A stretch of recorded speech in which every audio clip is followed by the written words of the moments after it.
दोस्तों आज हम लोग रेलवे यूथ साइंस बुक का प्रैक्टिस सेट नंबर 4 पर बात करेंगे। तो आप वीडियो को पूरा देखिए, आपके लिए एक एक सवाल इम्पोर्टेंट है। दोस्तों आपके एग्जाम में इस वीडियो से सेम टू सेम सवाल देखने को मिलेगा, तो आप एक एक सवाल का इम्पोर्टेंट समझिए और अच्छे से तैयारी कीजिए। ओके दोस्तों, चलिए हम लोग डायरेक्ट क्वेश्चन देख लेते हैं।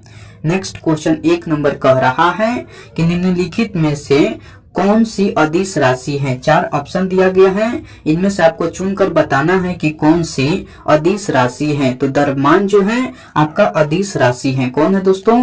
तो द्रव्यमान जो है अदिश राशि है। तो ऑप्शन सी जो है बिल्कुल सही उत्तर हो जाएगा। ओके, चलिए नेक्स्ट क्वेश्चन देख लेते हैं। नेक्स्ट क्वेश्चन कह रहा है कि डैश का केवल परिमाण है, दिशा नहीं है।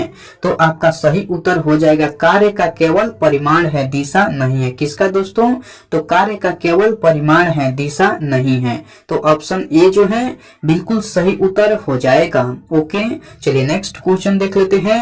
नेक्स्ट क्वेश्चन कह रहा है कि सबसे उचित विकल्प चुने। जैसे कि संवेग में डैश होता है, संवेग में क्या होता है? तो संवेग में परिमाण और दिशा दोनों होता है। तो ऑप्शन सी जो है बिल्कुल सही उत्तर हो जाएगा। ओके, चलिए नेक्स्ट क्वेश्चन देख लेते हैं। नेक्स्ट क्वेश्चन कह रहा है कि सदिश यानी वेक्टर राशि का उदाहरण क्या है। 4 ऑप्शन दिया गया है, इनमें से आपको चुनकर बताना है कि सदिश यानी वेक्टर राशि का उदाहरण क्या है। तो आपका वेग है, सदिश राशि का उदाहरण जो है वेग है। तो ऑप्शन सी जो है बिल्कुल सही उत्तर हो जाएगा। ओके, चलिए नेक्स्ट क्वेश्चन देख लेते हैं। दोस्तों मैं उम्मीद करता हूं कि क्वेश्चन आपको अच्छे से समझ में आ रहा है। दोस्तों अगर आपको वीडियो पसंद आती है तो इस वीडियो को लाइक कर दीजिए और कमेंट करके बताइए कि वीडियो आपको कैसे लगी। दोस्तों अभी तक आप इस चैनल को सब्सक्राइब नहीं किए हैं तो प्लीज इस चैनल को सब्सक्राइब कर लीजिए और बेल आइकन को भी प्रेस कर दीजिए। ओके, चलिए नेक्स्ट क्वेश्चन देख लेते हैं। नेक्स्ट क्वेश्चन कह रहा है कि निम्नलिखित में से कौन सी एक वेक्टर मात्रा है। तो आपको वेग जो है एक वेक्टर मात्रा है। कौन है दोस्तों? तो वेग जो है एक वेक्टर मात्रा है। तो ऑप्शन डी जो है बिल्कुल सही उत्तर हो जाएगा। ओके, चलिए नेक्स्ट क्वेश्चन देख लेते हैं।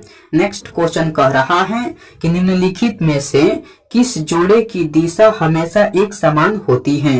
तो बल और त्वरण की दिशा जो है हमेशा एक समान होती है। किसका दोस्तों? तो बल और त्वरण की दिशा हमेशा एक समान होती है। तो ऑप्शन बी जो है बिल्कुल सही उत्तर हो जाएगा। ओके, चलिए नेक्स्ट क्वेश्चन देख लेते हैं। नेक्स्ट क्वेश्चन कह रहा है कि निम्न में से किसमें दिशा और परिमाण दोनों होता है। तो संवेग में आपको दिशा और परिमाण दोनों होता है। किसमें होता है दोस्तों? तो संवेग में दिशा और परिमाण दोनों होता है। तो ऑप्शन सी जो है बिल्कुल सही उत्तर हो जाएगा। ओके, चलिए नेक्स्ट क्वेश्चन देख लेते हैं।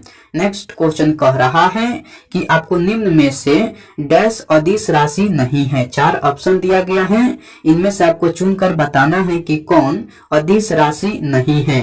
तो बल जो है आपको अदिश राशि नहीं है। कौन नहीं है दोस्तों? तो बल जो है अदिश राशि नहीं है। तो ऑप्शन सी जो है बिल्कुल सही उत्तर हो जाएगा। ओके, चलिए नेक्स्ट क्वेश्चन देख लेते हैं। नेक्स्ट क्वेश्चन कह रहा है कि कार्य में होता है। कार्य में क्या होता है? तो कार्य में कोई दिशा नहीं होती, केवल परिमाण होता है। कार्य में कोई दिशा नहीं होती, केवल परिमाण होता है। तो ऑप्शन ए जो है बिल्कुल सही उत्तर हो जाएगा। ओके, चलिए नेक्स्ट क्वेश्चन देख लेते हैं।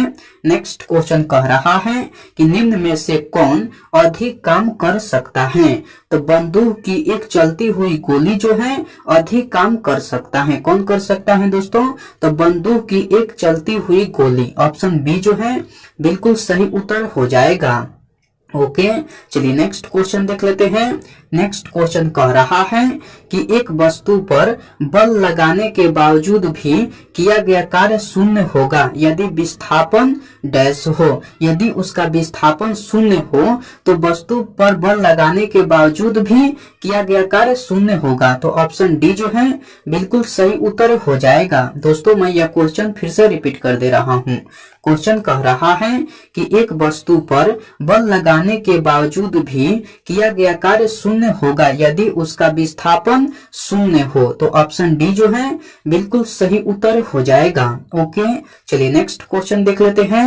नेक्स्ट क्वेश्चन कह रहा है कि कार्य करने की क्षमता कहलाती है, कार्य करने की क्षमता क्या कहलाती है? तो ऊर्जा कहलाती है। कार्य करने की क्षमता जो है आपको ऊर्जा कहलाती है। तो ऑप्शन सी जो है बिल्कुल सही उत्तर हो जाएगा। ओके दोस्तों, चलिए नेक्स्ट क्वेश्चन देख लेते हैं। नेक्स्ट क्वेश्चन कह रहा है कि बल द्वारा किया गया कार्य धनात्मक होता है जब डैश हो। बल द्वारा किया गया कार्य धनात्मक होता है जब विस्थापन बल की दिशा में होता है। क्या होता है दोस्तों? जब विस्थापन बल की दिशा में होता है तब ऑप्शन ए जो है बिल्कुल सही उत्तर हो जाएगा। ओके, चलिए नेक्स्ट क्वेश्चन देख लेते हैं। नेक्स्ट क्वेश्चन कह रहा है कि यदि किया गया कार्य शून्य है तो बल और विस्थापन के बीच का कोण डैश है। यदि किया गया कार्य शून्य है तो बल और विस्थापन के बीच का कोण जो है आपको 90 डिग्री है। कितना है दोस्तों? तो आपको 90 डिग्री है बीच का कोण। ऑप्शन बी जो है बिल्कुल सही उत्तर हो जाएगा। ओके, चलिए नेक्स्ट क्वेश्चन देख लेते हैं। नेक्स्ट क्वेश्चन कह रहा है कि कार्य होता है यदि डैश है।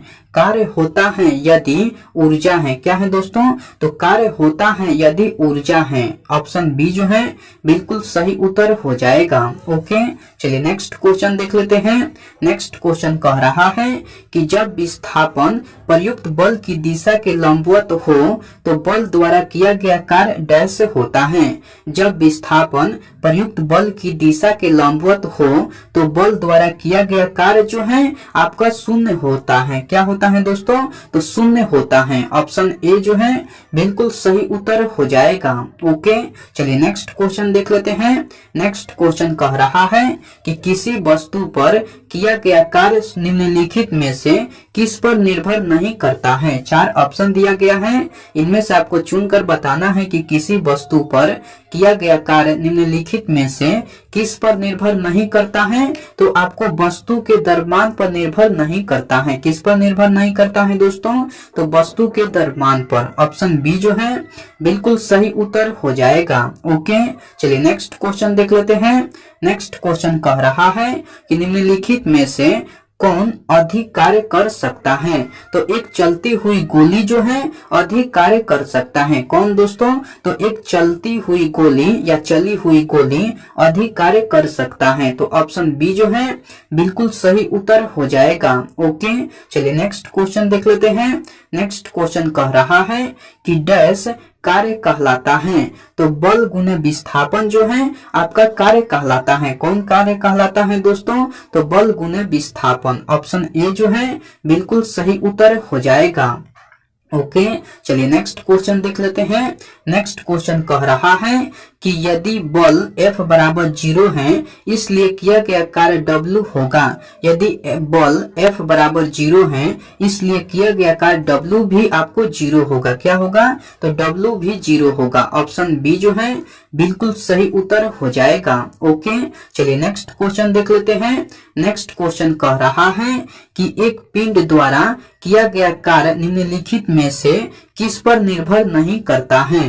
तो आपको वस्तु के प्रारंभिक वेग पर निर्भर नहीं करता है। किस पर निर्भर नहीं करता है? तो वस्तु के प्रारंभिक वेग पर। ऑप्शन ए जो है बिल्कुल सही उत्तर हो जाएगा। ओके, चलिए नेक्स्ट क्वेश्चन देख लेते हैं। नेक्स्ट क्वेश्चन कह रहा है कि आपको डैश न होने पर किया गया कार्य शून्य होता है। तो आपको विस्थापन न होने पर किया गया कार्य जो है आपका शून्य होता है। तो ऑप्शन बी जो है बिल्कुल सही उत्तर हो जाएगा। ओके, चलिए नेक्स्ट क्वेश्चन देख लेते हैं। नेक्स्ट क्वेश्चन कह रहा है कि बल और विस्थापन का गुणनफल कहलाता है। 4 ऑप्शन दिया गया है, इनमें से आपको चुनकर बताना है कि बल और विस्थापन का गुणनफल क्या कहलाता है। तो आपको कार्य कहलाता है। क्या कहलाता है दोस्तों? तो कार्य कहलाता है। ऑप्शन सी जो है बिल्कुल सही उत्तर हो जाएगा। ओके, चलिए नेक्स्ट क्वेश्चन देख लेते हैं। नेक्स्ट क्वेश्चन कह रहा है कि कार्य का गुणनफल है। कार्य का गुणनफल क्या है? तो बल और वस्तु का बल की दिशा में विस्थापन है। कार्य का गुणनफल है तो कार्य का गुणनफल जो है बल और वस्तु का बल की दिशा में विस्थापन है। तो ऑप्शन डी जो है बिल्कुल सही उत्तर हो जाएगा। ओके, चलिए नेक्स्ट क्वेश्चन देख लेते हैं। नेक्स्ट क्वेश्चन कह रहा है कि कार्य किस पर निर्भर नहीं करता है। 4 ऑप्शन दिया गया है, इनमें से आपको चुनकर बताना है कि कार्य किस पर निर्भर नहीं करता है। तो संवेग पर निर्भर नहीं करता है, कार्य जो है आपको संवेग पर निर्भर नहीं करता है। तो ऑप्शन डी जो है बिल्कुल सही उत्तर हो जाएगा। ओके, चलिए नेक्स्ट क्वेश्चन देख लेते हैं। नेक्स्ट क्वेश्चन कह रहा है कि जब बल और विस्थापन के बीच का कोण 90 डिग्री हो तो किया गया कार्य डैश होगा। जब बल और विस्थापन के बीच का कोण 90 डिग्री हो तो किया गया कार्य जो है आपका शून्य होगा। क्या होगा दोस्तों? तो किया गया कार्य जो है आपका शून्य होगा। तो ऑप्शन डी जो है बिल्कुल सही उत्तर हो जाएगा। ओके, चलिए नेक्स्ट क्वेश्चन देख लेते हैं। नेक्स्ट क्वेश्चन कह रहा है कि गति करती हुई एक कार विपरीत दिशा में आती हवा का सामना करती है। कार पर हवा द्वारा किया गया कार्य डैश होगा। तो कार पर हवा द्वारा किया गया कार्य जो है आपको ऋणात्मक होगा। क्या होगा दोस्तों? तो आपको ऋणात्मक होगा। ऑप्शन ए जो है बिल्कुल सही उत्तर हो जाएगा। ओके, चलिए नेक्स्ट क्वेश्चन देख लेते हैं। नेक्स्ट क्वेश्चन कह रहा है कि किसी वस्तु पर बल लगाने पर यदि वह गतिशील नहीं होती है तो इसे कहा जा सकता है। तो इसे कहा जा सकता है कि कोई कार्य नहीं हुआ है। मैं यह क्वेश्चन फिर से रिपीट कर दे रहा हूँ।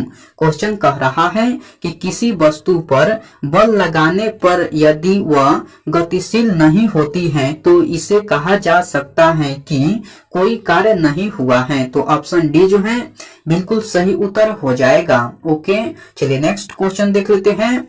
नेक्स्ट क्वेश्चन कह रहा है कि आपको यदि वस्तु का विस्थापन शून्य हो तो बल द्वारा वस्तु पर किया गया कार्य डैश होगा।